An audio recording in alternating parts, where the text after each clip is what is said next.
Cookery சேனலை பார்த்து யார் வேணாலும் சமையல் பண்ணலாம். ஆனா சுவையான சமையல் பண்றது எப்படி?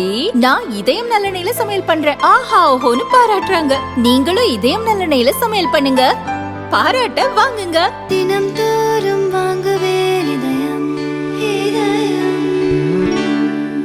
திமுகவின் சென்னை மேற்கு மாவட்ட அயலக அணி துணை அமைப்பாளராக இருந்தவர் ஜாஃபர் சாதிக், வயது 36.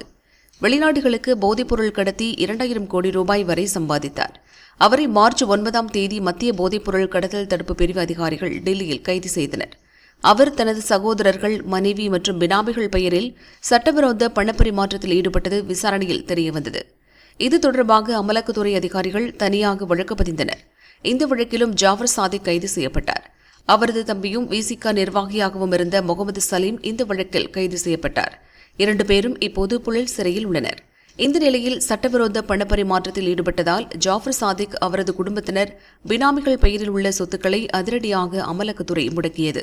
இதுகுறித்து அமலாக்கத்துறை கூறியது, ஜாஃபர் சாதிக், அவரது மனைவி அமீனா பானு, சகோதரர்கள் முகமது சலீம், மைதீன் கனி, பினாமிகள் முகமது முஸ்தபா, ஜாமல் முகமது ஆகியோர் சட்டவிரோத பணப்பரிமாற்றத்தில் ஈடுபட்டுள்ளனர். திமுக நிர்வாகியாக இருந்த ஜாஃபர் சாதிக் சினிமா பட தயாரிப்பாளர், ரியல் எஸ்டேட் அதிபர், ஹோட்டல் அதிபர் என பல முகங்களில் வலம் வந்திருக்கிறார். தன் சகோதரர்கள் மற்றும் கூட்டாளிகளுடன் சேர்ந்து மிகப்பெரிய அளவில் போதைப்பொருள் கடத்திய சாதிக் அந்த கும்பலின் தலைவனாகவும் செயல்பட்டுள்ளார்.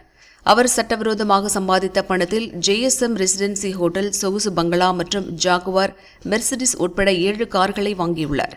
இப்போது ஜாஃபர் சாதிக் மற்றும் குடும்ப உறுப்பினர்கள் பெயரில் வாங்கப்பட்டுள்ள 55 கோடியே 30 லட்சம் ரூபாய் சொத்துக்களை முடக்கியுள்ளோம் என்று அமலாக்கத்துறை கூறியது.